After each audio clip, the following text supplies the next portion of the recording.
நன்றி தகப்பனே. கேட்கிறதான நம்முடைய ஒவ்வொரு வார்த்தைகளும் எங்கள் இதயத்துல ஆண்டவரே ஸ்தோத்திரம் பதிந்து 30, 60, 100 பலன் தர கர்த்தர் கிருபை பாராட்டியர்கள் எங்களை தாழ்த்துகிறோம். சமூகத்தில் ஒப்பு கொடுக்கிறோம். கர்த்தர் பெரிய காரியங்களை செய்வீராக.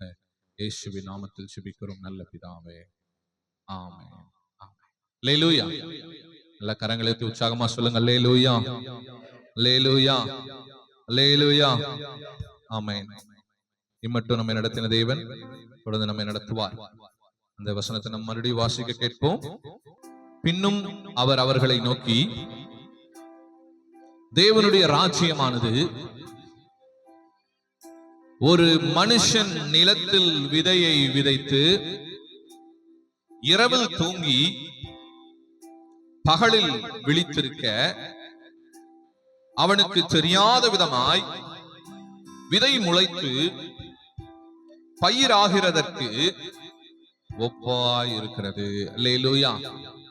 எல்லாருக்கும் பரலோக ராஜ்யத்தை குறித்த சத்தியம் மேக்சிமம் தெரியும். இருந்தாலும் மறுபடியும் ஒரு நினைப்பூட்டுதல், மறுபடியும் நாம் அறிந்து கொள்ள வேண்டிய ஒரு சில காரியங்கள், நாம் மறுபடியும் தெரிந்து கொள்ள வேண்டிய சில காரியங்கள். பரலோக ராஜ்யம்னா என்ன? தேவனுடைய ராஜ்யம், தேவனுடைய ராஜ்யம், பரலோக ராஜ்யம், பரமராஜ்யம், ராஜ்யம், இப்படி நிறைய வித்தியாசமான பெயர்கள்ல சொல்லப்படும். ஆண்டவர் ராஜ்யத்தை குறித்துன்னு சொல்லுவார் ஒரு இடத்துல தேவனுடைய ராஜ்யம் சொல்லுவாரு, இன்னொன்னு கர்த்தருடைய ராஜ்யம் சொல்லுவாரு, இன்னொரு இடத்துல பரலோக ராஜ்யம் சொல்லுவாரு. இதெல்லாம் ஒன்னா வேற வேறையா? எல்லாம் ஒன்னா வேற வேறையா? சரி, இதை குறிச்சு இன்னொரு நாள் நான் உங்களுக்கு எடுக்கிறேன். இப்போதைக்கு நம்ம ஒண்ணுதான், சரியா? இப்ப இந்த இடத்துல தேவனுடைய ராஜ்யம்னு சொல்லப்படுகிறது. இப்ப இந்த தேவனுடைய ராஜ்யத்தை குறித்து நீங்க என்ன சொல்றீங்க? நம்ம எதற்காக இந்த பூமியில வாழ்ந்து கொண்டு இருக்கிறோம்? எதற்காக இந்த பூமியில வாழ்ந்துகிட்டு இருக்கிறோம்? தேவனுடைய ராஜ்யத்திற்கு போகணும்னு. சோ சி, ஒண்ணு இல்ல, இப்ப ஒரு இடத்துக்கு நம்ம போறோம், ஒரு ஃபங்க்ஷன் இல்ல ஒரு ஊர் இல்ல ஒரு இடத்துக்கு போறோம், இல்ல சபைக்கு வந்தீங்க. எப்படி நம்ம வந்தோம்? சரி, சபையை விட்டுருங்க, ஊருக்கு இல்ல வேற எங்கேயாவது போறோம்னு வச்சுக்கலாம். யார் யாரெல்லாம் அதுக்கு முந்தின நாளே ஆயத்தமாவீங்க? யாரெல்லாம் அதற்கு முந்தின நாளே ஆயத்தமாவீங்க?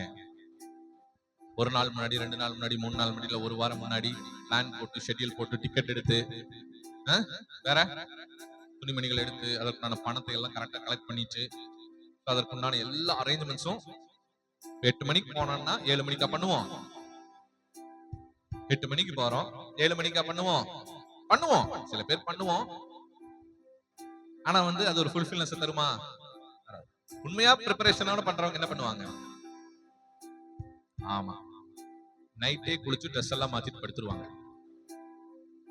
சீரியஸா சில பேர் இப்படி பார்த்திருக்கேன் நாங்க நைட்டே குளிச்சு ரெடி ஆயிட்டோம் அப்படிம்பாங்க. நைட்டே குளிச்சு ரெடி ஆயிட்டாங்கன்னா நைட் தூங்கும் போது எந்த ஒரு மாசும் உடம்பு ஆகாது, எந்த ஒரு அழுக்கும் உடம்புல வராது அப்படின்னு அவர்களுடைய நம்பிக்கை. அப்ப நல்ல ஒரு காரியத்தை புரிந்து கொள்ளணும். ஆயத்தம் என்பது மிக மிக முக்கியமான ஒரு காரியம். எங்க போனாலும் ஒரு ஆயத்தம் என்பது மிக முக்கியம். தேவனுடைய ராஜ்யம் என்பது ஒரு ஃபங்க்ஷனுக்கு போயிட்டு திரும்பி வரதில்லை, இல்ல ஒரு ஊருக்கு போயிட்டு திரும்பி வர மாதிரி இல்ல, இல்ல எங்கேயாவது போயிட்டு திரும்பி வீட்டுக்கு வந்துடலாம். ஆனா தேவனுடைய ராஜ்யம் ஒன்ஸ் போயிட்டா திரும்பி வர முடியாது. இந்த மாதிரி ஏதாவது ஒரு போனா திரும்பி வர முடியாதுன்னு ஏதாவது இந்த உலகத்தின் காரியத்துல ஏதாவது இருக்கா? பரலோக ராஜ்யம் போனா திரும்பி வர முடியாதுங்கிற மாதிரி இந்த மாதிரி வேற ஏதாவது இந்த உலகத்துல போனா திரும்பி வர முடியாதுன்னு ஏதாவது இருக்கா? ஒண்ணு இருக்கு. மரணம்ல இல்ல இல்ல, மரணம் தான் தேவனுடைய ராஜ்யத்துக்கு நம்ம தகுதிப்படுத்து. மரணத்தை சொல்ல, பூமியில நம்ம உயிரோடு இருக்கும் போதே ஒண்ணு பண்றோம். வயசாச்சுனாவா? இல்ல, டைம் இல்ல.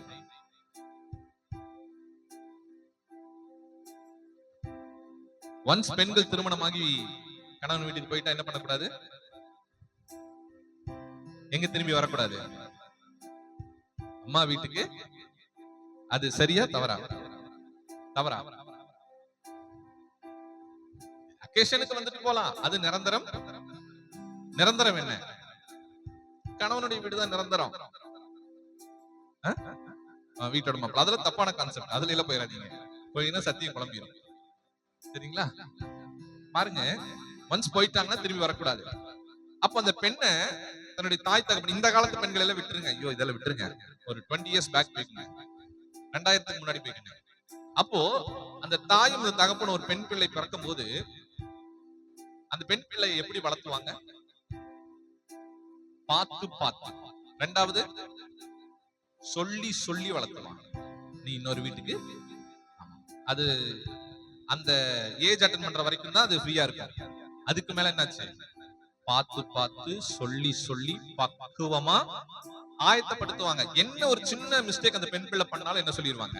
ஏய், போற வீட்டுல இப்படி எப்படி செஞ்சுறாங்க. என்ன நடந்தாலும் சரி, அந்த பிள்ளை என்ன பண்ணிட்டே இருப்பாங்க? குத்திக்கிட்டே இருப்பாங்க. அந்த பிள்ளை நினைக்கும், ஆமா எனக்கு தெரியும் அங்க போய் எப்படி இருக்கிறது, நீ எல்லாம் ஒண்ணு சொல்லணும்னு அவசியம் இல்ல, இங்க எப்படி இருக்குன்னு எனக்கு தெரியும், அங்க போய் எப்படி இருக்குன்னு எனக்கு தெரியும். ஆனா என்னதான் சொன்னாலும் தாயின் தகப்பன் என்ன பண்ணிக்கிட்டே இருப்பாங்க? அதை குத்திக்கிட்டே இருப்பாங்க, அதை சொல்லி கொடுத்துக்கிட்டே இருப்பாங்க. ஏன் அதை சொல்லி கொடுக்குறாங்க? ஏன்னா அங்க போய் ஏதாவது தப்பு இருந்துச்சுன்னா அவங்க என்ன சொல்லுவாங்க? ஃபர்ஸ்ட் பாயிண்ட், ஏன் உங்க அப்பா நம்ம இதெல்லாம் சொல்லி கொடுக்கலையா? அவங்க என்ன கேட்பாங்க? ஏன் உங்க அம்மா அப்பா உனக்கு இதெல்லாம் சொல்லி கொடுக்கலையா அப்படின்னு கேட்பாங்க. உடனே இவங்க என்ன சொல்லுவாங்க? எங்க அம்மா அப்பா பத்தி பேசாதீங்க, ஏன்னா அவங்கள நான் அடக்கி வச்சேன் அன்னைக்கு, அதனால நீங்க பேசாதீங்க, அன்னைக்கே நான் அவங்களை அடக்கி வச்சேன். சப்போர்ட்டா பேசல, அவங்கள பத்தி நீங்க பேசாதீங்க அப்படிங்கிறது வேற கணக்கு. அப்போ பரலோக ராஜ்யம், நீங்க சுவிசேஷங்கள்ல மத்தேயு, மார்க்கு, லூக்கா, யோவான்ல பரலோக ராஜ்யம் எப்படிப்பட்டதா இருக்குதாமா? மணவாளனுக்கு காத்திருக்கிற மணவாட்டியை போல் இருக்கிறது. பரலோக ராஜ்யத்தை நீங்க கம்பேர் பண்ணா, ஒரு பெண் தன்னுடைய புகுந்த வீட்டிற்கு போகிறது, அந்த கான்செப்ட் தான் பரலோக ராஜ்ய கான்செப்ட். ஆனா புகுந்த வீடு கிடையாது கான்செப்ட், அதோடைய நிரந்தரமான வீட்டுக்கு அது போகுது. ஆண்டவரே சொல்றாரு, அவர் மணவாளன். நம்மள யாரு? நம்மள யாரு? சபை அவருடைய மணவாட்டி. ஆண்டவர் மணவாளன். இங்க ஆணு பெண் எல்லாம் கிடையாது. ஏசப்பாவை பொறுத்தளவுக்கு ஆணு பெண் எல்லாம், நம்ம எல்லாம் மணவாட்டி ஆகிய சபை. அவர் மணவாளன். மணவாளன் வருகிறார், மணவாளன் வருகிறார் அப்படின்னு சத்தம் வருது. 10 கன்னிகைகளும் என்ன பண்றாங்க? எந்திரிச்சு குடுகுடுன்னு ஓடுறாங்க. அதுல 5 புத்தி இல்லாதது, 5 புத்தி இருக்கிறது. புத்தி இல்லாத என்ன போச்சு? அணைஞ்சு போச்சு, எண்ணெய் தீந்து போச்சு. புத்தி உள்ளது என்னது? கொஞ்சம் எண்ணெய சேஃபா வச்சுக்கிட்டு ஊத்திட்டு ஓடுது. புத்தி இல்லாத கன்னிகைகள் என்ன பண்ணிட்டாங்க? மணவாளனுக்கு ஆயத்தமா இல்ல, அதனால நீங்கள் யாருன்னு கேட்க, யார் நீங்கள்னு கேட்க, அப்படி எல்லாம் பண்ணிடக்கூடாது. சரிங்களா? வாங்கன்னு உள்ள கூப்பிடுற அளவுக்கு புத்தி உள்ள கன்னிகைகளாய் நாம் நடந்து கொள்ள வேண்டும். அப்ப கர்த்தர் பரலோக ராஜ்யத்திற்கு தான் நம்மளை தயார்படுத்திக்கிட்டு இருக்க. இந்த பூமியில் இருக்கிற ஒவ்வொரு நாளும், ஒரு பெண் பிள்ளை தன்னுடைய தாய் வீட்டில் இருக்கிற ஒவ்வொரு நாளும் எதற்காக ஆயத்தமாகிறாள்? சரி, சிம்பிளா சொல்றேன். அந்த குழந்தையை கஷ்டப்பட்டு அந்த பெண் பிள்ளையை படிக்க வைக்கிறாங்க. எதுக்கு? அம்மா அப்பா உட்காந்து சாப்பிடுறக்கா? அப்படியே சாப்பிட்டாலும் எத்தனை வருஷம் சாப்பிட முடியும்? அப்படியே சாப்பிட்டாலும் எத்தனை வருஷம் சாப்பிட முடியும்? 1 வருஷம், 2 வருஷம், 5 வருஷம், 10 வருஷம், கல்யாணம் ஆகிற வரைக்கும் சாப்பிடலாம். அதுவுமே அந்த பெண் பிள்ளைக்காக தான் சேர்த்து வைப்பாங்க. அதுவுமே யாருக்காக தான் சேர்த்து வைப்பாங்க? வாங்கி செலவு பண்ற மாதிரி தெரியும், ஆனா அம்முனி போகும்போது மொத்தமா பிடிங்கிட்டு போயிருவாங்க. அம்முனி போகும்போது என்ன பண்ணுவாங்க? ஆமா, அவங்க சம்பாரிச்சு கொடுத்தது கொடுத்திருந்தா அதையும் முடிங்கிடுவாங்க, சம்பாரிச்சு கொடுக்கலன்னா இருக்கிறது பிடிங்கிடுவாங்க. அது வேற வழி இல்ல, எல்லாத்தையும் போட்டுதான் நம்ம அனுப்பணும். பாருங்க, ஒரு உலக காரியம் எவ்வளவு மேன்மையாய் நடக்குதுன்னா, அப்ப பரலோக ராஜ்யம் எப்படி இருக்கணும்? பார்த்து பார்த்து பார்த்து பார்த்து, ஏதாவது மூஞ்சில ஏதாவது ஃபால்ட் ஆயிடுச்சுன்னா, இன்னும் இப்படி மூஞ்சி வச்சுட்டு போ, அது என்னன்னு பாரு, பட்டி டிங்கரிங்களா பண்ணி வை, போ, என்னாச்சு இப்படி பட்டப்பல இப்படியா இருக்கிறது அப்படின்னு சொல்லுவாங்க. ஒவ்வொரு காரியத்திலையும் பார்த்து. பையனை யாராவது ஏதாவது சொல்லுவாங்களா? போற வீட்டுல பாருடா, டே இதெல்லாம் பேசிடுவாங்கடா, அமைதியாடுறா அப்படிவாங்களா? பையனை யாரும் அப்படி சொல்ல மாட்டாங்க. இன்னைக்கு பெண்கள் ஈக்குவலான ரைட்ஸ் எடுத்துக்கிறது தப்பு இல்ல, ஆனா பெண்களுடைய ஸ்டேட்டஸ் என்னன்னு பெண்கள் தெரிந்து கொள்ளணும். ஏன்னா வேதமே பெண்களை கம்பேர் பண்ணி தான் பேசுது. அவர் மணவாளன், நம்மள யாரு? மணவாட்டி. சரியா? எப்படி ஒரு மணப்பெண் ஆயத்தமாவாளோ அது போல மனவாட்டியாகிய சபை ஆயத்தமாகணும்னு ஆண்டவர் சொல்றார். அப்ப நம்ம தேவனுடைய ராஜ்யத்திற்கு ஆயத்தமாகறதுக்கு தான் இந்த பூமியில இருக்கிறோம். ஆயத்தமாகாம நம்ம வாட்டுக்கு நம்ம இஷ்டத்துக்கு இருந்தோம்னா அங்க என்ன நடக்கும்? ஆயத்தமாகல, நாள் நெருங்கிட்டு இருக்கு, என்ன நடக்கும்? போற இடத்துல என்ன சொல்லுவாங்க? நம்மள அன்பிட்டுன்னு முடிவு பண்ணிடுவாங்க. கடைசியில என்ன ஆகும்? குடும்பத்தை பிரிக்கணும், தனி கொடுத்தனம் போகணும், தனியா சமைக்கணும், தனியா சாப்பிடணும், என்னென்னமோ காரியங்கள் நடக்கும். போற இடத்துல எப்படி இருக்காங்கன்னு தெரியும். டார்ச்சரா இல்ல நேசிக்கிறாங்களான்னு தெரியாது. 90% டார்ச்சர் தான் இருக்கும். போற இடத்துல 90% எப்படி இருக்கும்? உள்ள வரும் பொழுது என்ன சொல்லுவாங்க? வா வா அப்படிம்பாங்க. அதுக்கப்புறம் போ போ அப்படின்னு துரத்தி விட்டுருவாங்க. அதனால ரொம்ப ஜாக்கிரதையா நம்ம இது பண்ணுவோம். அதான் ஆண்டவர் சொல்ல, புத்தியுள்ள ஸ்திரீ வீட்டை கட்டுறா. வீட்டை கட்டுறானா அவள், கணவன், குடும்ப பிள்ளைகள் மட்டுமா? யாரு? எனக்கு ரித்துமாக்கும் திருமணமாகும் பொழுது, திருமணத்துக்கு ஒரு 2 நாளைக்கு முன்னாடி ஒரு போன் கால். எல்லாரும் பேசணும், இந்த வீட்டு சைடு அந்த வீட்டு சைடு எல்லாம் பேசணும். ஒரு போன் கால் கான்ஃபரன்ஸ். அவங்க மாமா ஒண்ணு சொன்னார், நீ வீட்டுக்கார பாத்துக்கு எனக்கு தெரியும், அதாவது அறிக்கை செய்யணும். அந்த இடத்துல போன் கால் அறிக்கை செய்யணும். அறிக்கைக்கு என்ன தமிழ் இங்கிலீஷ்ல என்ன செய்யணும்? கன்ஃபர்மேஷன். கன்ஃபர்மேஷன். நீ உன் வீட்டுக்கார பாத்துக்கோ, குழந்தைய பாத்துக்கோ, அதெல்லாம் ஓகே. கடைசி வரைக்கும் உன்னுடைய மாமனார் மாமியார பாத்துக்கிறியா அப்படின்னு அவங்க மாமா கேட்டாங்க. ஆமா அப்படின்னாங்க. ஏன்னா அது அந்த ஸ்திரீ தான் குடும்பத்தை கட்ட முடியும். விலகி இருக்கிற ஸ்திரீ என்ன பண்ண முடியாது. அப்படி கட்டி ஒரு பிரயோஜனம் இல்ல, பாதி வெளியே பாதி உள்ள. அப்ப நல்ல ஒரு கான்செப்ட் நம்ம புரிந்து கொள்ளணும். கர்த்தர் அதை தான் விரும்புகிறார். நீங்க நீதிமொழிகள் 30-31 போய் நல்லா வாசிச்சீங்கன்னா, ஸ்திரீ எப்படி ஒரு குடும்பத்தை கட்டணும் அப்படின்னு சொல்லுது. எந்த இடத்துலயுமே எப்படி ஒரு ஆண் குடும்பத்தை கட்ட வேண்டும் என்று பெருசா சொல்லப்படல. ஆனா இருக்கு, அவங்களுக்கு ரூல்ஸ் இருக்கு. ஆனா ஏன் நான் ஸ்திரீயை பத்தி எடுத்தேன்னா, பரலோக ராஜ்யம் ஆயத்தமாக வேண்டியது ஒரு மணப்பெண்ணை போல ஆயத்தமாக வேண்டும் என்று இருப்பதனால நான் சொல்றேன். சோ தேவனுடைய ராஜ்யம் ஆயத்தமாகணும். ஒவ்வொரு நாளும் ஒவ்வொரு நொடியும் நீங்களும் நானும் எதற்காக ஆயத்தமாக வேண்டும்? தேவனுடைய ராஜ்யத்திற்கு. நீங்க இங்க செய்யற ஒவ்வொரு, இந்த உலகத்துல நாம் செய்கிற ஒவ்வொரு காரியமும் எதை அஃபெக்ட் பண்ணும்? எதை அஃபெக்ட் பண்ணும் சொல்லுங்க. ஒரு பெண் தன் தாய் வீட்டுல சரியா வளரலைன்னா அது எதை அஃபெக்ட் பண்ணும்? போற இடத்தை அஃபெக்ட் பண்ணும். அதுபோல இந்த பூமியில நீங்களும் நானும் சரியாக வாழவில்லை என்று சொன்னால் அதை எதை அஃபெக்ட் பண்ணும்? நம்ம பரலோக ராஜ்யம் போக வேண்டிய அந்த ஷெட்யூல் அஃபெக்ட் பண்ணும். அது யாருமே புரிஞ்சுக்கிறது ஏனே தெரியல. எவ்வளவு சத்தியத்தை நாம் சொன்னாலும், நீ இங்க உலகத்துல செய்கிற ஒவ்வொரு காரியங்களும் நிர்விசாரமாக தேவ சமூகத்துல இருக்கிறதும், ஜெபம் பண்ணாம இருக்கிறதும், வேத வாசிக்காம இருக்கிறதும், ஆத்துமாதாயம் பண்ணாம இருக்கிறதும், கர்த்தரை தேடாமல் இருப்பதும், ஓய்வு நாளை சரியாக ஆசரிக்காமல் இருப்பதும், அது உன்னுடைய பரலோக ராஜ்யத்தை ஷெட்யூலை பாதிக்கும், அந்த பிரயாணத்தை பாதிக்கும். நான் சொல்றது எத்தனை பேருக்கு புரியுது? ஒரு அல்லையோ சொல்லுங்க. ஒருவேளை ஒரு 3-4 நாள் வெளியூர் போறீங்க, எல்லாம் ரெடி பண்ணிட்டீங்க, போயிட்டீங்க, பேக் எல்லாம் பேக் பண்ணி போயிட்டீங்க. அங்க போய் நைட் ஸ்டே பண்ணிட்டு மார்னிங் எந்திரிக்கிறீங்க. ஃபர்ஸ்ட் என்ன பண்ணுவீங்க? மார்னிங் எந்திரிச்சு சொன்னேன், யாரும் சொன்னீங்களே, பிரஷ் பண்ணுவீங்க.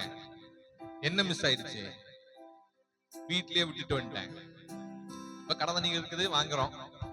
ஒரு கொஞ்ச நாளைக்கு முன்னாடி எல்லாம் பிரஷ் வச்சுட்டு வந்துட்டு அப்படி திட்டுவாங்க. எப்படி? ஒரு அறிவில்லையா உனக்கு? சரியா பார்த்து எடுத்து வைக்க மாட்டியா? என்ன நீ குடும்பத்தை நடத்துற? என்ன உன்னை நான் எங்க போய் என்ன பண்றதுன்னு எனக்கு தெரியல.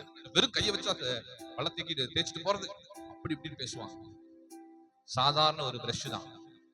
ஆனா அது அங்க போற இடத்த அந்த இடத்தோட மூடையே ஸ்பாயில் பண்ணிடும். நம்முடைய எக்ஸ்கர்ஷன் மூடையை என்ன பண்ணிரும்? ஸ்பாயில் பண்ணி. இல்ல ஒருவேளை உங்க கண் கண்ணாடியை மறந்து வச்சுட்டு போயிட்டீங்க, இல்ல உங்க கான்டாக்ட் லென்ஸை மறந்து வச்சுட்டு போயிட்டீங்க, இல்ல உங்களுடைய ஒரு காதணியை விட்டுட்டு போயிட்டீங்க, ஏதோ மறந்துச்சு. இல்ல ஒருவேளை லிசாவோட பால் புட்டியை மறந்துட்டு போயிட்டோம். அங்க லிசாவோட ரியாக்ஷன் எப்படி இருக்கும்? அவ டம்ளர்ல கொடுத்தா குடிக்க மாட்டாளே, பக்கம் பால் புட்டியை தேடிட்டு நானு காலங்கத்தால போடணும். அந்த மூடை என்ன பண்ணிடும், அந்த இடத்துல ஸ்பாயில் பண்ணிடும். ஆயத்தம் இல்லைன்னா எல்லாம் எடுத்து வச்சுட்டேன். டவல் மறந்துட்டேன். என்ன மறந்துட்டேன்? டவலை மறந்துட்டேன். அங்க குளிச்சுக்கிட்டு ஈரத்தோடைய ட்ரெஸ் போட முடியும்? எங்க போய் வாங்க? சரி எல்லாம் பண்ணியாச்சு, அயன் பண்ணாம ட்ரெஸ் எடுத்துட்டு வந்துட்டேன். எத்தனை பேர் சார்ஜர் மறந்துட்டு போயிடுறாங்க, திட்டு வாங்கினாங்க. அதனாலதான் சொல்றாங்க கரெக்டா. சார்ஜர் பேக்ல வச்சு விடுறது. பெங்களூர் போகும்போது பக்கத்துல இருக்கவங்க ஒரு சார்ஜர் வாங்கி தான் குத்துனேன், வைக்கலையா அப்படின்னு. இப்படி அநேக காரியங்கள் இருக்கிறது. அப்ப அந்த ஆயத்தம், சின்ன சின்ன விஷயம் கூட என்னதான் நமக்கு எதை பிரதிபலிக்குது? ஆயத்தத்தை பிரதிபலிக்கிறது. சொல்லுவோமா? அப்ப பரலோக ராஜ்யம் என்பது நம்ம என்ன நினைச்சிட்டோம்னா, நான் வாழ்ற வாழ்க்கை மட்டும் போதும், நான் பரிசுத்தமா வாழ்ந்தா மட்டும் போதும், நான் நீதியா வாழ்ந்தா மட்டும் போதும், நான் ஏசப்பாவை நேசிக்கிறேன், ஏசப்பா என்ன நேசிக்கிறார், அது போதும் அப்படிங்கிறவங்க எத்தனை பேர்? அது இருந்தா போதும், நான் பரலோக ராஜ்யம் போயிடலான்னு. ஊருக்கு போக வேண்டிய டிக்கெட் மட்டும் என்கிட்ட இருந்தா போதும், நான் அங்க போய் எல்லாத்தையும் பாத்துக்கிறேன் அப்படிங்கிறவங்க எத்தனை பேர்? நான் சொல்ற சத்தியம் உங்களுக்கு புரியுதா? அதாவது ஏசப்பா என்ன நேசிக்கிறேன், நான் ஏசப்பாவை நேசிக்கிறேன், இதுவே நான் பரலோக ராஜ்யம் போவதற்கு நான் ரட்சிக்கப்பட்டிருக்கேன், இதுவே எனக்கு பரலோக ராஜ்யம் போவதற்கு தகுதியான ஒன்றுங்கிறவங்க எத்தனை பேர்? அது போதும். இன்னைக்கு அப்படிதான் ஒரு மிதமையில் வாழ்ந்து கொண்டு இருக்கிறோம். சொல்லுங்க, கனவு உலகத்துல வாழ்ந்துகிட்டு இருக்கிறோம். அப்படி இருந்தாலே போதும். உண்மைதான். தாவீது ஏசப்பா நேசிச்சாரா இல்லையா? தாவீது ஏசப்பா நேசிச்சாரா? 2 பேர் நேசிச்சாங்கல்ல, போதும்ல. அப்புறம் ஏன் தாவீதுடைய பாவத்துக்கு தாவீது தண்டிக்க வேண்டும்? ஏன் அவனோட சின்ன சின்ன விஷயத்தை ஆண்டவர் பார்த்தாரு? ஏன் ஒரு சின்ன தப்பு செய்யக்கூடாதா? ஏன் ஒரு சின்ன பாவம் செய்யக்கூடாதா? ஏன் ஒரு சின்ன மீறுதல் செய்யக்கூடாதா? சரி, பாவம் பெரிய பெரிய பாவம் இல்ல, ஓகே. ஜனத்தை என்னது ஒரு தப்பா? ஒரு ராஜாவா இருந்துட்டு ஒரு கவுண்ட் தெரியாம இருக்க முடியுமா? ஒரு மினிஸ்டரா இருந்துட்டு ஜனங்களுடைய கவுண்ட் எவ்வளவு தெரியாம இருக்க முடியும்? எண்ணிக்கை எவ்வளவுன்னு அதை கூட நான் எண்ணக்கூடாதா? சொல்லுங்க, எத்தனை பேருக்கு சத்தியம் இருக்கு? அப்போ சின்ன சின்ன காரியத்திலும் கர்த்தர் நம்மளை என்ன செய்யறாரு? தகுதிப்படுத்துகிறார். அல்லேலூயா. சிறிய சிறிய காரியத்திலும் கர்த்தர் நம்மை தகுதிப்படுத்துகிறார் என்பதை உணர்ந்து இந்த உலகத்துல வாழுகிற ஒவ்வொரு நாட்களும் தேவனுடைய ராஜ்யத்துக்கு நம்ம என்ன பண்ணணும்? தகுதியாகணும். அதாவது ஏன் கிறிஸ்தவத்துல இவ்வளவு டினாமினேஷன் வந்தது தெரியுங்களா? CSI, RC, Pentecostal, Lutheran, full gospel, அப்புறம் சிபிஎம், இப்படி நிறைய கிடக்குது. இன்னும் நிறைய கிடக்குது கிறிஸ்தவத்துல மட்டும். ஏன் யாராவது சொல்ல முடியுமா? மற்ற மதத்துல எல்லாம் அந்த அளவுக்கு பெரிய டிவிஷன்ஸ் எல்லாம் இல்ல. கிறிஸ்டியன்ஸ்ல நீங்க எடுத்துட்டீங்கன்னா ஊருக்கு ஒரு டிவிஷன் இருக்கும். அத்தனை கசகசகசன் இருக்குது. சிஎஸ்ஐலயே காஸ்ட் வைஸ் எல்லாம் டிஃபரெண்டா இருக்குது. சிஎஸ்ஐலயே காஸ்ட் வைஸ். இந்த பீட்டர்ஸ் இங்க பக்கத்துல இருக்க சபை அங்கெல்லாம் நமக்கு எல்லாரும் கலந்து கிடப்பாங்க. அங்க மணி கொடுக்கிட்ட சரி புலிவாளையத்துல கலந்துருப்பாங்க. அங்க ஜிஹெச் பக்கத்துல எல்லாரும் கலந்து இருக்க மாட்டாங்க. சரிங்களா? அப்போ அதுல கூட ஒரு டினாமினேஷன். கிறிஸ்தவன் சிஎஸ்ஐ, ஓகே. அது சிஎஸ்ஐலயும் நிறைய டிவிஷன்ஸ் போகுது. இதெல்லாம் அப்படிதான். நான் பெண்டிகாஸ்ட், பெண்டிகாஸ்ட்ல நிறைய டிவிஷன்ஸ் இருக்கு தெரியுங்களா? பெண்டிகாஸ்ட் நீங்க கன்னியாகுமரி எல்லாம் போயிட்டீங்கன்னா பெண்டிகாஸ்ட் உள்ள போயிடாதீங்க, அடிச்சு போடுவாங்க. பெண்டிகாஸ்ட் 7 நான் பெண்டிகாஸ்ட் உள்ள போனீங்கன்னா அடிச்சு போடுவாங்க. அங்க பாப்பாங்க. அவங்க பாக்குறது வாயில பார்க்க மாட்டாங்க, கண்ணுல பாப்பாங்க. அப்படிமாங்க. அதுலயே ஏதோ கழட்டி அடிச்ச மாதிரி இருக்கும். வெளியே போயிடணும். நம்ம வாய் திறந்தால கேட்க மாட்டாங்க. நீங்க எங்க இருந்து வரீங்க, என்ன ஜாதி பாப்பாங்க. அப்படிமா முடிச்சு கிளம்புறாங்க. சொல்லுவோமா? அப்ப பாருங்க, அவ்வளவு டினாமினேஷன்ஸ் எதற்காக வந்துச்சு? ஏன்னா இந்த இதுல ஒரு குறை இருக்குன்னு சொல்லி அதுல இருந்து பிரிஞ்சவன் வேற ஒரு பேர் வச்சு அதை ஆரம்பிச்சாங்க. அதுலயும் ஏதோ குறை இருக்குன்னு சொல்லி அதுல இருந்து பிரிஞ்சு வேற ஒரு டினாமினேஷன் ஒருத்தங்க ஆரம்பிச்சாங்க. அதுலயும் ஒரு குறை இருக்குன்னு சொல்லி அதுல இருந்து பிரிஞ்சவங்க வேற ஒரு டினாமினேஷன் உருவாக்குனாங்க. ஆர்சில ஒரு குறை இருக்குன்னு சொல்லி சிஎஸ்ஐ ஆரம்பிச்சாங்க. சிஎஸ்ஐல ஒரு குறை இருக்குன்னு சொல்லி பெண்டிகாஸ்ட் ஆரம்பிச்சாங்க. பெண்டிகாஸ்ட்ல ஒரு குறை இருக்குன்னு சொல்லி ஃபுல் காஸ்பல் ஆரம்பிச்சாங்க. ஃபுல் காஸ்பல்ல ஒரு குறை இருக்குன்னு சொல்லி சிபிஎம். இப்படி போய்கிட்டே இருக்குது. ஏன்னா அவங்க முழுமையா அவங்க ஆராதிக்கலையாம. அவங்க ஒவ்வொரு ஓவர் ரூல்ஸ், ஓவர் கண்டிஷன்ஸ். இன்னும் பியூரிஃபை ஆகணும், இன்னும் பியூரிஃபை. அப்ப பாருங்க, நான் இதை தப்பு ரைட் நான் சொல்ல வரல. அப்ப எந்த அளவுக்கு தங்களை ஆயத்தப்படுத்துறாங்க தேவனுக்கு முன்பாக, தேவனுடைய இந்த வேதத்தை படிக்கும் போது தன்னை எந்த அளவுக்கு அது சுத்தப்படுத்துதுன்னு நான் சொல்றேன். சொல்லுவோமா? சத்தமா சொல்லுங்க. நம்ம இங்க யாரையும் குறை சொல்ல, எல்லா டினாமினேஷனும் சூப்பர் தான், எல்லாமே நல்லதுதான். ஆனா ஒவ்வொருத்தரும் தங்களை இன்னும் அதிகமா என்ன பண்றாங்க, டியூன் பண்ணிக்கிறாங்க. இன்னும் நான் பரிசுத்தமா இருக்கணும், இன்னும் எந்த டினாமினேஷனும் இன்னும் நான் அசுத்தமா இருக்கணும்னு பிரியல. நல்லா புரிஞ்சுக்கங்க. பிரிஞ்சு வந்ததெல்லாம் என்ன சொல்லி பிரிஞ்சு வந்தது? இன்னும் நான் தகுதியாகணும், இன்னும் பெர்ஃபெக்ட் ஆகணும், இன்னும் வெள்ளை சட்டையெல்லாம் போடணும், இன்னும் நகையெல்லாம் போடாம இன்னும் நான் தகுதியாகணும், இன்னும் பரிசுத்தமா வாழணும், இன்னும் வெறுத்து வாழணும். அப்போ ஆண்டவருடைய ராஜ்யம் என்பது சாதாரண விஷயம் அல்ல. நம்மை ஒவ்வொரு நாளும் இன்னும் இன்னும் இன்னும் இன்னும் தகுதிப்படுத்துகிற காரியமா இருக்கிறது. அல்லேலூயா. அப்ப நம்ம ரொம்ப ஜாக்கிரதையா ஒரு சின்ன விஷயத்துல கூட நம்ம தெளிவா இருக்கணும்ன்றத கர்த்தர் விரும்புகிறது. அதனாலதான் சொல்றாரு, பின்னும் அவர் அவர்களை நோக்கி, தேவனுடைய ராஜ்யமானது ஒரு மனுஷன் நிலத்தில் விதையை விதைத்து இரவில் தூங்கி பகலில் விழித்திருக்க அவனுக்கு தெரியாத விதமாய் விதை முளைத்து பயிராகிறதற்கு ஒப்பா இருக்கிறது. தெரிஞ்சு மழை முளைக்குதா, தெரியாத விதத்துல முளைக்குதாமா? என்ன சொல்றாரு? விதை போட்டீங்க, நைட் போய் தூங்கிட்டீங்க, நைட் வேண்டாம், 4 நாள் கழிச்சு வந்து பாக்குறீங்க, அங்க எப்படி இருக்குது, எப்படி முளைச்சதுன்னு உங்களால சொல்ல முடியுமா? மேல இலை வரது மட்டும் தான் நம்ம முளை மேல வரும்போது தான் தெரியும், ஓ முளைச்சிருச்சு அப்படின்னு. ஆனா அது எப்படி வளர்ந்ததுன்னு யாராவது தெரியுமா? தெரியவே தெரியாது. மூங்கிலோட வரலாறு தெரியுங்களா? எத்தனை பேருக்கு மூங்கிலோட வரலாறு தெரியும்? பேம்பு என்ன, பேம்போட வரலாறு என்ன? பேம்பு எப்பவுமே மேல வளராது, கீழே தான் வளரும். மொத்தம் பேம்பு வளருக்கு 40 ஆண்டுகள் என்னமோ ஆகுது. 40 வருஷம் ஒரு பேம்பு ஸ்டிக் மேல வரைக்கும் 40 வருஷம். அதுல 30 வருஷம் வேருக்கு மட்டுமே செலவாகும், கீழே வளர்ந்துட்டு போகுமாமா. எத்தனை வருஷம்? 30 வருஷம். அது கண்ணுக்கே தெரியாது, நெட்ட வச்சீங்கன்னா, விதைய போட்டுட்டு போயிட்டீங்கன்னா 30 வருஷம் அதை நீங்க பார்க்கவே முடியாது. கீழே வளர்ந்துகிட்டு போயிட்டே இருக்கும் பயங்கரமா. 30 வருஷம் எந்த அளவுக்கு ஆழமா போகும் பாருங்க. கடைசியா 31வது வருஷம் மேல மெதுவா வருமாமா. வந்ததுக்கு அப்புறம் அடுத்த நாள் பாத்தீங்கன்னா ஒரு அடி வளர்ந்துருக்குமாமா, அடுத்த நாள் பார்த்தா இன்னொரு அடி, அடுத்த நாள் பார்த்தா இன்னொரு அடி, ஒவ்வொரு அடியா அசால்ட்டா வளர்ந்துட்டு போயிட்டு இருக்குமாமா. ஒவ்வொரு மாசமும் அவ்வளவு பெரிய ராட்சத டக்குன்னு வளர்ந்துருமாமா, அசுர வளர்ச்சி அந்த மாதிரி. ஆனா அதுக்கு முன்னாடி 30 வருஷம் எந்த சைடு வளர்ந்துச்சு? அதனாலதான் பேம்புவை நீங்க எவ்வளவு வளைச்சாலும் அது வளைஞ்சிட்டுதான் இருக்குமே, உடையாது, பிரியாது. அதனுடைய வளர்ப்பே அப்படித்தான். பேம்பு மேல எத்தனை பேர் வேணா ஏறலாம், இப்படி வளைஞ்சு வேணா கொடுக்கும், எவ்வளவு வேணா வளைஞ்சு கொடுக்குமே ஒழிய வேரோட பிடுங்கிட்டு வராது. எந்த மரத்தையும் வளைஞ்சா வேரோட பிடுங்கிடும், உடஞ்சிரும். இது உடையாது. அதான் அதனுடைய வளர்ச்சி.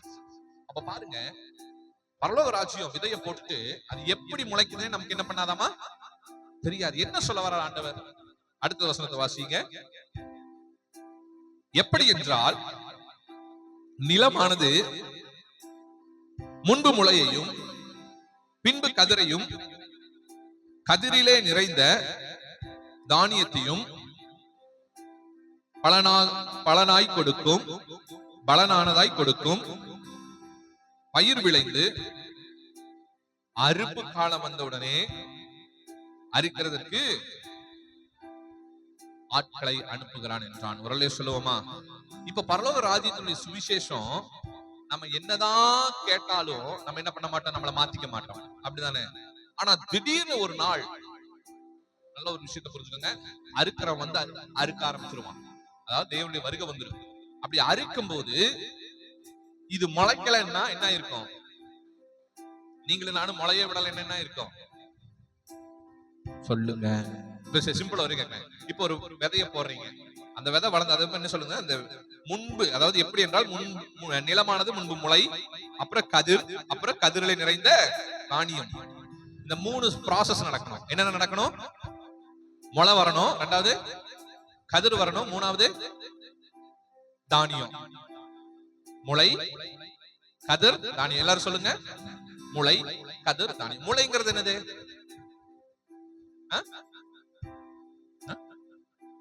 ஸ்டார்டிங் ஸ்டேஜ் தான். அது கிறிஸ்தவத்துல எப்படி எடுத்துக்கலாம்? ரட்சிப்பின் அனுபவம். ரட்சிக்கப்பட்டாச்சு, ஞானஸ்நானம் எடுத்தாச்சு, ரட்சிக்கப்பட்டாச்சு, அபிஷேகம் எல்லாம் பெர்ஃபெக்ட்.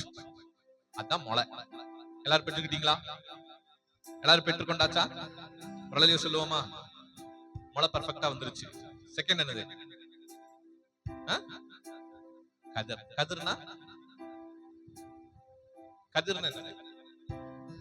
இல்ல கதிர்னா நார்மலா கேட்கிறேன், அப்புறம் ஆவிக்குரிய கம்பேர் பண்ண. கதிர்னா சரி இப்படி எடுத்துக்கலாம். பூன்னு எடுத்துக்கலாமா? பூ மாதிரி, ஆனா என்ன ஆகல, பழமாகல, காய் பழமாகல. பூ பூ ஸ்டேஜ்னா கதிர். ஆனா அந்த கதிர்க்குள்ள இருந்து என்ன வெளியே வரணும்?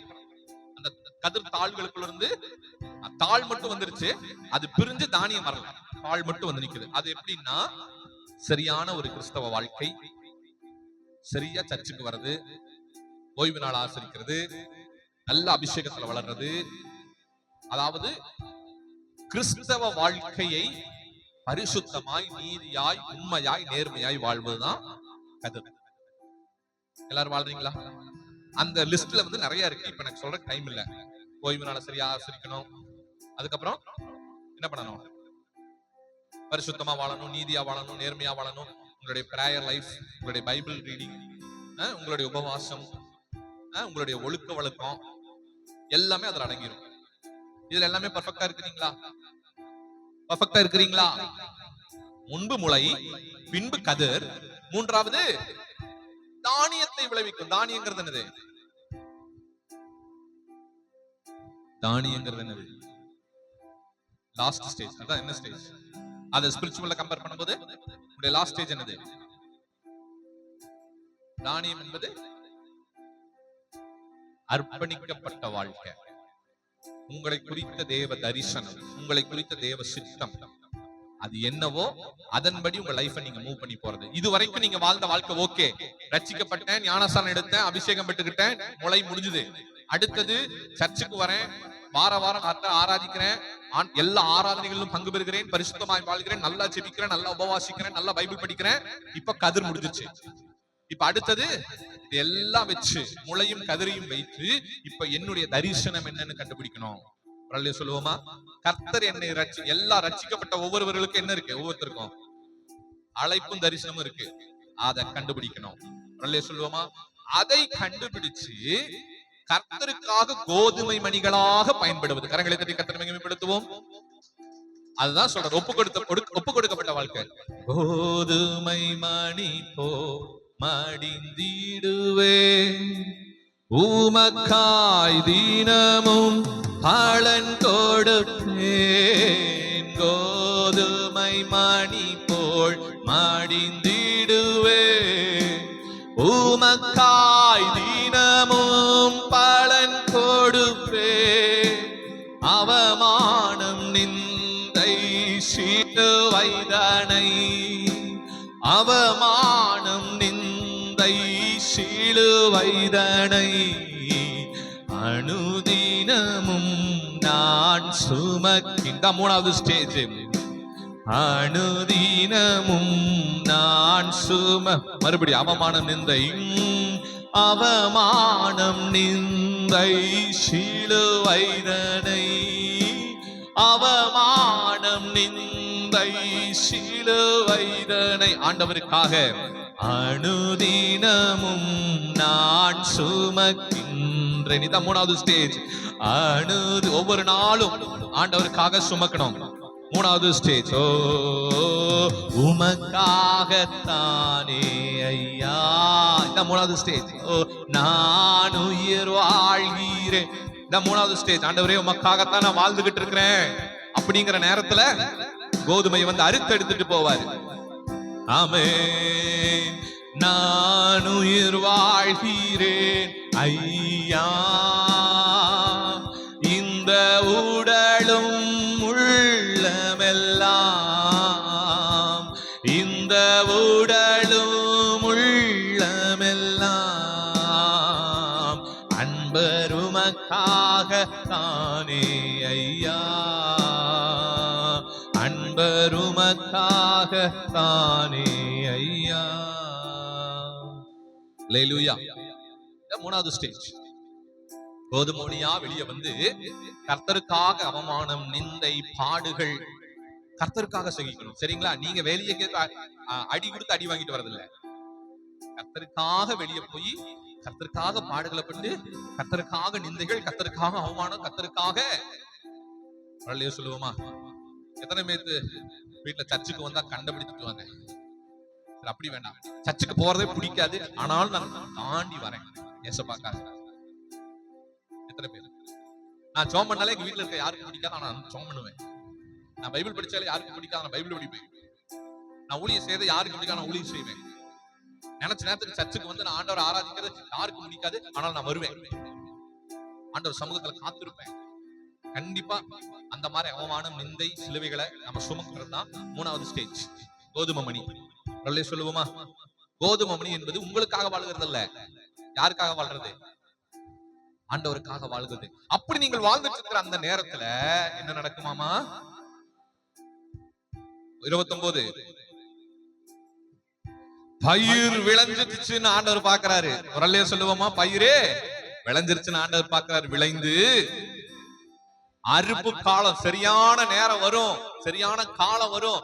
வரும் பொழுது அறுக்கிறதற்கு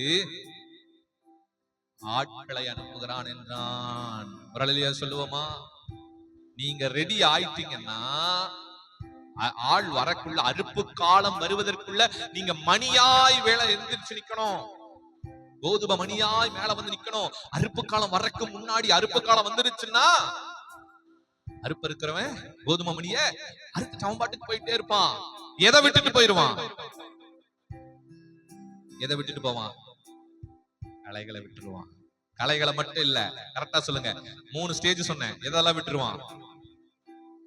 முளைய விட்டுருவான். முளையெல்லாம் அவனுக்கு தேவையில்லை. 2வது களைய மட்டும் விட மாட்டான், முளையும் விட்டுருவான். முளைய வச்சு எதாவது பண்ண போறானா? பண்ண போறது இல்ல. 2வது கதிரையை விட்டுருவான். அதெல்லாம் வளரவே இல்லையே, வளர்ந்தா தானே மணி, மணி இருந்தா தானே சாப்பாடு. அந்த கதிரையை என்ன பண்ணிடுவான்? விட்டுருவான். ஒருவேளை, ஏன்னா நீங்க விவசாயிகள் இங்க நிறைய இருக்கிறீங்க, ஊர்க்காரங்களா நிறைய பேர் இருக்கிறீங்க, அதனால சொல்றேன், மொத்தத்தையும் அறுப்பான். எதா இருப்பான்? முளையா அறுத்துருவான், கதிரியா இருப்பான், மணியா அறுத்துருவான், கோதுமணியா அறுத்துருவாங்க. அறுத்துட்டு எங்க போய் பிரிப்பான்? எங்க போய் பிரிப்பான்? அடுத்து எங்க போகும்? எல்லாத்தையும் அறுத்துட்டு எங்க எடுத்துட்டு போவாங்க? ஆலைக்கு எடுத்துட்டு போவாங்க. ஆலைக்கு எடுத்துட்டு போகும்போது அவன் பிரிக்கவே வேண்டாம். தட்டுல எது மட்டும் விழுகும்? கதிர் விழுகுமா? முளை விழுகுமா? ஒருவேளை அப்படியும் மீறி ஏதாவது கொஞ்சோண்டு உடைச்சிருவாங்க. கொட்டை எடுக்கிறதுல முளையும் போயிரும், கதிரும் போயிரும். எத்தனை பேருக்கு சத்தியம் புரியுது? இந்த முளை கதிரெல்லாம் பேர் கிறிஸ்தவர்கள், ஏதோ வாழ்ந்துகிட்டு இருக்கிறாங்க ஆண்டவருக்காக, அவ்வளவுதான். ஆனா ஆண்டவருக்காக பயன்பெற வேணும். எத்தனை பேர் ஆண்டவருக்காக பயன்பட்டுக் கொண்டிருக்கிறீங்க? எத்தனை பேர் ஆண்டவருக்காக பயன்பட்டுக் கொண்டிருக்கிறீர்கள்? அவர்கள் தான் கோதுமை மணிகள். கர்த்தருக்காக பயன்படுகிறவர்கள் தான் கோதுமை மணிகள். அவர்கள் தான் கடைசி காலத்துல, அறுப்பு காலத்துல அறுக்கிறவன் வந்து அறுத்து அவைகளை புடமிடும் பொழுது கோதுமை மணி எல்லாம் எங்க போகும்? ஆண்டவரிடத்துல போகும். நீங்க நினைக்கலாம், நான் முளை விட்டுட்டேனே, நான் ரட்சிக்கப்பட்டேன், நான் ஞானஸ்நானம் எடுத்துட்டேன், இனி ஆண்டவரை கூட இருக்கிறாரு, அவ்வளவுதான். தப்பு தப்பு தப்பு. தேவ பிள்ளையே தப்பு. அது பிசாசனுடைய தந்திரம். வெறும் முளையை மட்டும் வச்சுட்டு ஒண்ணும் பண்ண முடியாது. முளையை வைத்து கர்த்தருக்கு ஏதாவது பிரயோஜனம் இருக்கா? சொல்லுங்க. முளையை வைத்து கர்த்தருக்கு ஏதாவது பிரயோஜனம் இருக்கா? குழந்தையை பத்தி தெருவில் விட்டு வந்துடலாமா? அதனால பெற்றவர்களுக்கு தான் பிரயோஜனம் இருக்கு. குழந்தையை பெற்றெடுத்து தெருவில் விட்டுட்டு வந்துட்டா பிரயோஜனம் இருக்கா? ஒரு பிரயோஜனம் இல்ல. வெறும் முளையை வைத்து ஒண்ணும் பண்ண முடியாது. அடுத்து 2வது என்னது? கதிர். நல்லா வளர்த்தியாச்சு, நல்லா வளர்த்தி ஒரு 20 வயசு வரைக்கும் நல்லா ஸ்கூலுக்கெல்லாம் அனுப்பிச்சுட்டு பையனை கொண்டு போய் நல்லா பொழைச்சுக்கடா போடா அப்படின்னு ஒரு 1 லட்ச ரூபாய் கையில கொடுத்து அனுப்பிச்சிடலாமா? அப்ப பிரயோஜனம் இருக்கா? ஒரு பிரயோஜனம் இல்ல. வெறும் கதிரை வச்சு ஒரு பிரயோஜனம் இல்ல. கோதுமை மணி நல்லா வளர்த்தி ஆளாக்கி நல்ல ஒரு வேலையில உட்கார வச்சு அவன் கை நிறைய சம்பாதிச்சுட்டு வந்து பெத்தவங்க கையில கொடுக்கும் போது இந்த பெத்தவங்களுக்கு வர சந்தோஷம் இந்த உலகத்துல வேற ஏதாவது ஈடு இருக்கா? ஒண்ணு வந்து, அம்மா இந்தா, இந்தா, இத்தனை நாள் நீ என்னை கஷ்டப்பட்டு வளர்த்தன, இத்தனை நாள் நீ கஷ்டப்பட்டு நீ படிக்க வச்ச, இத்தனை நாள் நீ படிக்க வைக்க ஒரு வேலை ஏதோ ஒண்ணு நீ, ஆனா நீ கஷ்டப்பட்டு இருக்க எனக்காக, அது மட்டும் எனக்கு தெரியுது. என்னுடைய முதல் சம்பளம், ஊதியம், என்னுடைய வேர்வை வச்சுக்கோ, என்னோட இது இல்ல, இது உன் உழைப்புமா, இதுவும் உழைப்புமான்னு கொண்டு போய் கொடுக்கும் பொழுது அவர்களுக்கு வருகிற சந்தோஷம் வேற, அதுக்கு ஈடே கிடையாது. அப்ப அவங்க ஒன்னே ஒண்ணு நினைப்பாங்க. என்ன நினைப்பாங்க? ஒன்னே ஒண்ணு நினைப்பாங்க. யாராவது கரெக்டா சொல்லுங்க. ஆனா நிறைய பேரண்ட்ஸ் நினைக்கிறது இல்லைன்னு சொல்லுவாங்க. ஆனா உண்மை அதுதான். நான் எல்லாம் அவங்ககிட்ட இருந்து ஒண்ணு எதிர்பார்க்கறது இல்லை அப்படிம்பாங்க. ஆனா ஒன்னே ஒண்ணுதான். ஒரு ஒரு உண்மை அதுல என்ன கடைசியா என்ன அவங்க என்ன நினைப்பாங்க மனசுக்குள்ள உள்ள நல்லா வளர்த்திருக்கோம் வேற நல்லா இருந்தா போதும். அதை சொன்ன பாத்தீங்களா? இப்ப நம்ம சொல்லிடுவோம், இருந்தாலும் மனசுக்குள்ள அதை தாண்டி ஒண்ணு இருக்கும். இல்ல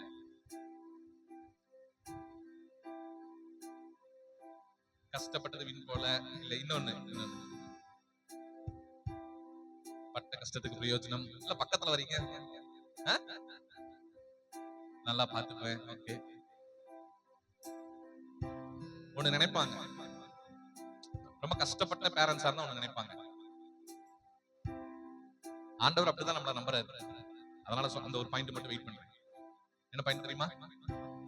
இனி என் கஷ்டமெல்லாம் தீர்ந்தது. என்ன சொல்லுவாங்க?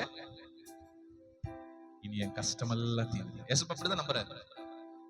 ரட்சிக்கப்பட்டான், அபிஷேகம், அழைப்பு எல்லாம் கொடுத்துட்டேன். இனி பிரச்சனை எல்லாம் தீரப்போகுது. யாரை நான் அனுப்புவேன்? யாரின் காரியமாய் போவா? அந்த ஏக்கத்தினுடைய அந்த குரலினுடைய ஒரு தியாகமாய் நீங்கள் நான் எழுப்பி நிற்கும் பொழுது கர்த்தர் நம்பிட்டார்னா அதற்கப்புறம் நம்முடைய வாழ்க்கையை வேற. கர்த்தவங்க நம்ப ஆரம்பிச்சிருவாங்க. கை நிறைய சம்பாதினா குடும்பத்தை அவன் பாத்துக்குவான். இனி குடும்பத்தை அவன் பாத்துக்குவான். இனி அவன் வாழ்க்கையை அவன் பாத்துக்குவான். எனக்கும் தேவையை செஞ்சு செய்வான். கண்டிப்பா செய்வான். நீ குடும்ப கஷ்டம் எல்லாம் தீந்துரும். கஷ்டப்படுற பேரண்ட்ஸ் சொல்லுவாங்க, குடும்ப கஷ்டம் எல்லாம் தீந்துரும் அப்படின்னு நினைப்பாங்க. அவங்க கடன் எல்லாம் அடைச்சிடலாம், வாங்கின லோன் எல்லாம் அடைச்சிடலாம். சின்ன வயசுல இருந்து பாருங்க, நீங்க வேற கஷ்டப்பட்டீங்க. நீங்க செக்யூரிட்டி வேலைக்கு போய் 1000-2000 கொண்டு வரீங்க. நீங்க வீட்டுல உட்காருங்க, பையன் எல்லாத்தையும் பாத்துக்குவான் அப்படிங்கிற அந்த நம்பிக்கையை கொடுக்கும். கர்த்தர் இவ்வளவு தூரம் ரட்சித்து ஞானஸ்தானத்தை கொடுத்து, அபிஷேகத்தை கொடுத்து, நல்ல ஒரு பரிசுத்தத்தை கொடுத்து, நீதியை கொடுத்து, நல்ல கிறிஸ்தவ வாழ்க்கையை கொடுத்து, நல்ல எல்லாத்தையும் கர்த்தர் குடிச்சிட்டு அவரு எல்லா ரட்சிப்பையும் எல்லா அனுபவத்தையும் உங்களுக்கு கொடுத்துட்டு அவர் என்ன நினைச்சிட்டு இருக்கிறாரு? இனி என் மக பாத்துக்குவா, எனக்கா என் கூட சேர்ந்து அவளும் ஊழியம் செய்ய போறான், அவனும் ஊழியம் செய்ய போறான் அப்படின்னு நினைக்கிற நேரத்துல தாக்குன்னு கல்யாணம் பண்ணி தனி கொடுத்தன போயிருவாங்க. என்ன பண்ணிடுவாங்க? டக்குன்னு கல்யாணம் பண்ணி தனி கொடுத்தனம் போயிட்டு அம்மா அப்பாவுக்கு ஒரு மாத்திரை செலவுக்கும் கூட இல்ல. சில நல்ல உள்ளங்கள் இருக்கு, மாசம் மாசம் மாத்திரை செலவுக்கு காசு. அதுக்காக அவ்வளவு கஷ்டப்பட்டாங்க. எசப்பா அதுக்காகவா கஷ்டப்பட்டாரு? நீங்க கொடுக்கிற காணிக்கைக்கும் தசமாகத்துக்கும் என்னைக்காவது ஆண்டவர் சமூகத்துல வந்துட்டு போறக்கும் இதுக்காகவா ஆண்டவர் கஷ்டப்பட்டாரு? ஆமாங்கிறவங்க மட்டும் வரலையே சொல்லுங்க. அவரோடு வச்சுக்கணும் தான் ஆசைப்பட்டாரு. அவரோடு வச்சுக்கணும் தான் ஆசைப்படுறாரு. கடைசி வரைக்கும் அவருக்காக வாழணும்னு ஆசைப்படுறாரு. அந்த சித்தம், அந்த திட்டம், அந்த தேவனை எத்தனை பேர் புரிஞ்சுக்க போறீங்க? பரலோக ராஜ்யத்தின் ரகசியத்தை எத்தனை பேர் புரிஞ்சுக்க போறீங்க? இங்க நம்ம இந்த உலகத்துல பிறந்து வாழ்ந்து வளர்றது இதுக்கு எந்த நோக்கமுமே இல்ல. ஒன்னே ஒரு நோக்கம் தான். இந்த பூமியில ஒரு விதை விதைக்கப்பட்டுருச்சுன்னா அது அறுக்கப்பட்டு பரலோக ராஜ்யம் போகணுங்கிறது மட்டும்தான் சித்தமே. யாராவது சொல்லுங்க பார்க்கலாம். நான் நல்ல டாக்டர் ஆகணுங்கிறது தான் ஏசப்போட சித்தம். நான் இன்ஜினியர் ஆகிறது தான் ஏசப்போட சித்தம். சொல்லுங்க. நான் பெரிய ஐடி ஜாபுக்கு போய் நல்ல பெரிய கம்ப்யூட்டர் சாஃப்ட்வேர் இன்ஜினியர் ஆகிறது தான் ஏசப்போட சித்தம். ஹலோ, அதெல்லாம் ஆண்டோட சித்தமே இல்ல. எங்க அம்மா அப்பாவை நான் நல்லா பாத்துக்கணுங்கிறது தான் ஆண்டோடைய சித்தம். அதெல்லாம் உங்களுடைய எண்ணம், அதெல்லாம் உங்களுடைய பிரம்மை. நான் நல்லா இருக்கேன், என் குடும்பம் நல்லா இருக்கேன், நான் கஷ்டத்துல இருக்கேன், நான் கடன்ல இருக்கேன், நான் அப்படி இருக்கேன், நான் இப்படி இருக்கேன், எங்களுக்கு யார் ஆதரவு, எங்களுக்கு என்ன ஆதரவுன்னு இப்படி பேசி பேசி பேசி பேசி எதை மறந்துட்டோம்? கோதுமை மணி ஆகிற ஸ்டேஜை மறந்துட்டோம். 3வது ஸ்டேஜ் எல்லாருமே மறந்துட்டோம். சில பேர் ஃபர்ஸ்ட் ஸ்டேஜ் முளையோட நிக்குது, சில பேரு கதிர் நிலை நிக்குது, செகண்ட் ஸ்டேஜ்ல நிக்குது. கோதுமை மணியா மட்டும் மாறி இருந்துச்சுன்னா இந்த சபை நடந்துட்டு சொல்லுவோமா? கோதுமை மணியா மாறி இருந்துச்சுன்னா 3rd ஸ்டேஜுக்கு எல்லாரும் வந்திருந்தோம்னா என்ன இருக்கும்? நான் சொல்ல வேண்டாம், நீங்க சொல்ல வேண்டாம், யாரும் சொல்ல வேண்டாம், ஆட்டோமேட்டிக்கா சபை நிறையும். பாட்டு புகழ் பேரு ஃபேம்ல வளர்ற சபை நமக்கு வேண்டாம். நல்ல பாட்டுல, நல்ல புகழ்ல, நல்ல பேர்ல, இங்க பாஸ்டர் அழுகுறாரு, பாஸ்டர் உருகுறாரு, பாஸ்டர் சூப்பரா கொடுக்குறாருங்கிறதுக்காக வருகிற ஆத்மாக்கள் வேணுமா வேண்டாமா? வேணுமா வேண்டாமா? கரெக்ட். எந்த சபையில இருந்தாலும் சரி, பாஸ்டரையோ இல்ல அவர்களுடைய புகழையோ பேரையோ அவர்களுடைய நல்ல அந்த வார்த்தை, என்ன வார்த்தை சொல்லுவாங்க, நல்ல அருமையான காலிலிருந்து சொல்லிட்டு இருந்தாரு தகப்பனார். அது என்னமோ எப்படி பேசுவாங்க, என்னமோ பேசுவாங்கன்னு சொல்லி சொன்னாங்க. நைஸா பேசுவாங்கல்லப்பா. அழகான தமிழ் வார்த்தை ஒண்ணு இருக்கு. என்ன வார்த்தைகள்? மெல்லிய வார்த்தைகள், நளினமான வார்த்தைகளா? சரி, அழகான வார்த்தைகள். அதை பார்த்துட்டு எல்லாம் வரணும்னு அவசியம் இல்ல. இவனுடைய சத்தியத்தை மட்டும்தான் பார்க்கணும். அதுல வருகிற கோதுமை மணி தான் எங்க போய் சேரும்? பரலோகம் போய் சேரும். சரிங்களா? ஏதோ காவாயோரத்தில் நட்டப்பட்டு கோதுமை மணி ஆயிடுச்சுன்னு சொல்லிட்டு வீட்டுல எடுத்து சமைப்போமா? அட, காவாயோரம் வழியில எல்லாம் நெல்லு விழுகுதே. ஆண்டவர் அதைவா சொல்றாரு நல்ல விதைன்னு, அதைவா நல்ல நல்லன்னு சொல்றாரு. அட, நீ எங்க வேணா விதை விழுகும், அது முளைக்கும், என்ன வேணா நடக்கும். ஆனா நல்ல நிலத்துல விதைக்கிறதா எங்க போய் சேரும்? எங்க போய் சேரும்? ஆமா, அவர்களே சொல்லுவோமா? அப்ப நல்ல சபையில நாம் நிலைநிற்க வேண்டும், நல்ல சத்தியத்தில் நிலைநிற்கணும், நல்ல போதனைகளை நிலைநிற்கணும். அப்பதான் கனி, கோதுமை மேல வரும். கோதுமை மணி மேல வந்தது எல்லாத்துக்கும் பலனை கொடுக்கும். எத்தனை பேருக்கு சத்தியம் புரியுது? வரலே சொல்லுவோமா? முதலாவது முளையையும், இரண்டாவது கதிரையும், மூன்றாவது தானியத்தையும் அது விளைவிக்கும். பின்பு அறுப்பு காலம், அறுப்புக்கு ஏற்ற நேரம் வரும் பொழுது அறுக்க ஆட்களை அனுப்புகிறான் என்றார். வரலே சொல்லுவோமா? நீங்க சொல்லுங்க, ஃபர்ஸ்டா, செகண்டா, தேர்ட் ஸ்டேஜா? இந்த ஸ்டேஜ் தேர்ட் ஸ்டேஜ்னா ஆண்டவருக்காக பயன்பட ஆரம்பிச்சிருக்கணும், எழுப்பி பிரகாசிக்க ஆரம்பிச்சிருக்கணும், மைக்க புட்டிங்க நான் பேசுறேங்கணும். அப்படியா? தேர்ட் ஸ்டேஜ் அதான் ஆண்டவர் விரும்புகிறது. அந்த அளவுக்கு உங்களை வளர்த்தணும்னு ஏசப்பா விரும்புறாரு. விட்டு கொடுங்க. உங்களை அவமான நிந்தைகள் அதெல்லாம் சகிக்கணும். உங்களை அவமானப்படுத்துறாங்க, உங்களை நிந்திக்கிறாங்கன்னா சகிச்சுக்கங்க. அவங்களை எதிர்த்துக்காதீங்க, அவங்கள வெறுத்துறாதீங்க. உங்களை வெறுக்கிறவங்களை என்ன பண்ணுங்க? உங்களை யாராவது வெறுத்தா என்ன பண்ணுங்க? அவங்கள சொல்லுங்க. ஆமா, நான்லாம் நேசிச்சா எல்லாரும் கோவப்படுவாங்க. நான்லாம் நேசிச்சா எல்லாரும் என்னைய கோவப்படுவாங்க. தெரியாதா நீங்க நேசிக்கிற நேசிக்க அப்படிமா? லேலூயா. அப்படி இல்லை, விட்டு கொடுத்தாலும் லேலூயா. ஆண்டவர் விட்டு கொடுக்க மாட்டாரு. நீங்க என்ன பண்ணிடணும்? விட்டு கொடுத்துடணும். நீங்க என்ன பண்ணிடணும்? விட்டு கொடுத்துடணும். ஆனா ஆண்டவர் என்ன பண்ண மாட்டாரு உங்களை. நீங்க இந்த உலகத்துல இருக்க எல்லா விஷயத்திலும் விட்டு கொடுத்து வாழ்ந்தீங்கன்னா ஏசப்பா உங்களை ஒரு நாள் என்ன பண்ண மாட்டாரு? விட்டு கொடுக்கவே மாட்டார். அதான் பாடல் அருமையா, விட்டு கொடுக்காதவர், நடத்துகின்றவர், பாதுகாப்பவர் நேசர், நீர் ஒருவர். எத்தனை பேருக்கு சத்தியம் புரியுது? லேலூயா, லேலூயா. நம்ம எல்லாரும் அப்படி எழுப்பி நிற்போமா?